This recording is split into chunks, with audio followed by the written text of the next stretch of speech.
David, what about the human dimension of cryptographic applications? How can human users contribute to the security of applications or make them vulnerable even when the underlying cryptography is unbreakable? Okay, so that's a good question. So like people can build perfectly good systems, like the perfect plane or the perfect train or whatever, and then you still need someone to drive it, and you still need people to use it, and that's when you have this human error dimension that can break everything. And so with cryptography, there's this whole field actually of called usable security, um, where not only you build good cryptography and you have things that are not breakable and you have a lot of confidence about that, but also it's very hard to misuse for normal users.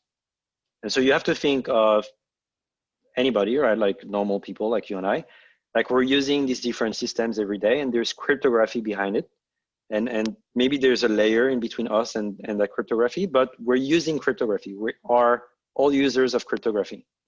So we can do things that can mess up the system or even impact our own security.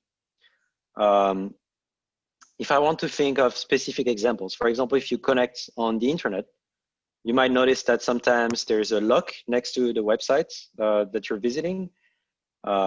Used to be green, maybe it's not green anymore, but sometimes it's not there. And so this just means that your communications with the website is protected. And if it's not there, it means that your communication is not protected. So if you're sitting in a Starbucks, you're not sure what Wi-Fi you're connected to, maybe someone is actually spying on your conversations or your communications with whatever website you're using. And if you enter your, I don't know, passwords or credit card information to buy something, then you're losing that security, right? You just gave up all of that. And so that's where we have perfectly good cryptography, but users themselves can mess it up because there's some room for errors.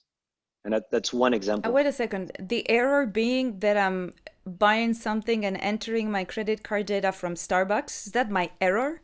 The error is more that you thought you could trust your communications with the websites. So you thought what we call end-to-end.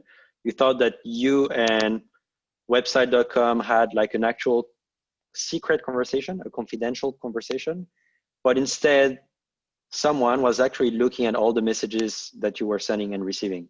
And maybe some of these messages were credit card information, or maybe it was a chat, right? Like you were sending messages to your secret lover or something like that, um, if that makes sense. Yes, so the user will mostly make a mistake out of ignorance, naivete. Ignorance, but I would even say, so there's two ways of thinking about it. You could say the user is stupid.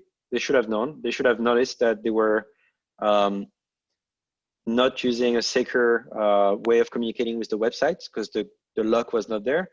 Or you can say that the system was actually badly developed because there was too much room for the users to shoot themselves in the foot. And you have that. Yeah, we've been using WhatsApp to communicate. You know, like if you use WhatsApp, your communications are encrypted, like a lot of different like Signal or other secure messaging applications.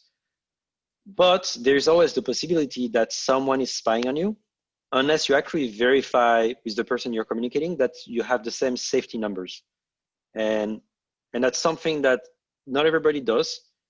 But unless you verify that, you cannot be 100% sure that nobody's spying on you. So usually you have to meet the person, or I don't know, use a different way of communicating, like a phone call or something like that, and tell them, is that the same safety numbers that you see on your screen? And if it matches, then you know that the communication is secure. But the room for error there is much, much, much smaller than visiting a website and not realizing that you're not using a secure way to communicate.